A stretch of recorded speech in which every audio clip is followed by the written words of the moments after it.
नमस्कार, संगीता किचन रेसिपीमध्ये तुमचं अगदी मनापासून स्वागत आहे. हे बघा मैत्रिणो, इथं मी शापूची भाजी मस्त अशी चिरून घेतलेली आहे. पहा मैत्रिणो, कधीतरी वेगळी भाजी करून खाऊन पहा मैत्रिणो, अगदी छान. आज तुम्हाला खरंच मी वेगळी भाजी दाखवणार आहे. मस्त अशी चिरून घेतलेली आहे ना, अक्षरशः धुवून घेतलेली आहे. पहा इथं मस्त मिरचीचा आणि लसणाचा ठेचा करून घेतलेला आहे. आणि आपण इथं बटाटे बघा साल काढून अगदी पातळ पातळ असे चिरून घेतलेले आहेत, पाहू शकता मैत्रिणो. आणि ते सुद्धा मी पाण्यात ठेवलेत. त्याच्यानंतर थोडीशी मुगाची डाळसुद्धा बघा घेतलेली आहे, तीसुद्धा पाण्यात ठेवली मैत्रिणो. आणि ही भाजी एवढी छान लागते ना, खरंच तुम्ही दरवेळेस करताना त्याच्यापेक्षा खूप टेस्टी अशी ही भाजी होती, शापूची भाजी. खरंच खायला खूप पौष्टिक. चला आता मग ही भाजी आपण कशी टाकायची, काय करायचं ते दाखवूया का. तेलही काही जास्त लागत नाही मैत्रिणो, थोडंच तेलामध्ये अगदी भाजी आपली चटमटीत होती.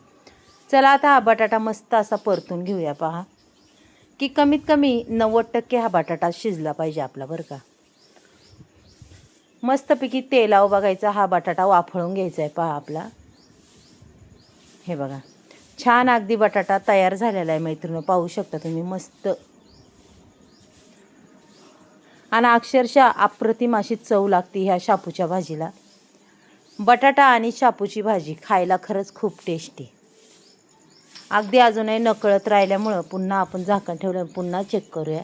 हे बघा, असं नाही की तुमचं तेल जास्त जातं, तेलसुद्धा जसून तसंच राहतं. पहा त्याच्यानंतर द्यायचं लगेच ह्याचं लसणाचा आणि मिरचीचा ठेचा टाकून. हे बघा असा हा ठेचा टाकायचा आणि ठेचा बी असा गोट्याने ठेचून घेतलेला आहे मैत्रिणी, पाहू शकता तुम्ही. तो सुद्धा पूर्ण असा हलवून घ्यायचा. त्याच्यानंतर आपल्याला त्याच्यामध्ये चवीपुरतं मीठ टाकायचं. म्हणजे काय होतं, आपल्या मिरचीला आणि बटाट्याला अगदी छान पद्धतीने अजूनच चव येते. त्याच्यानंतर लगेच भाजी टाकून द्यायची. हो का, अशी मस्त चाळणीत ठेवली होती निथळायला. भाजी टाकून द्यायची मैत्रिणो आणि अगदीच चांगल्या पद्धतीने हलवून घ्यायची, बरं का. हे बघा, आणि तुम्हाला जर डाळ नसन टाकायची तर तुम्ही त्याच्यात शेंगदाण्याचा कूटही टाकू शकता. म्हणजे तुम्हाला जे आवडतं ते तुम्ही टाकू शकता. पण थोडीशी डाळ टाकून पहा, अगदी छान लागते ही बटाटा शापूची भाजी. अगदी मस्त अशी होती पहा. आणि खरंच ही भाजी तोंडी लावायला, अक्षरशः टिफिनला न्यायलासुद्धा खूप छान आहे.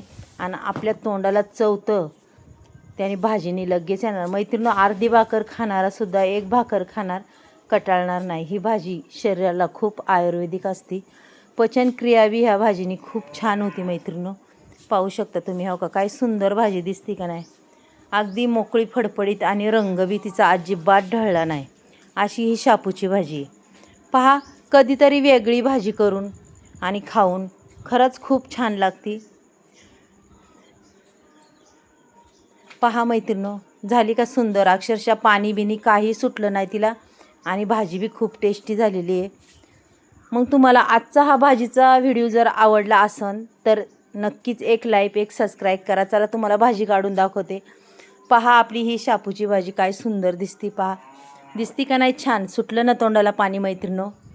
मग करणार ना अशी भाजी, नक्कीच करून पहा आणि खाऊन पहा. मस्त राहा, मस्त खा. चला मग मैत्रिणो, आपण उद्या भेटूया. बाय.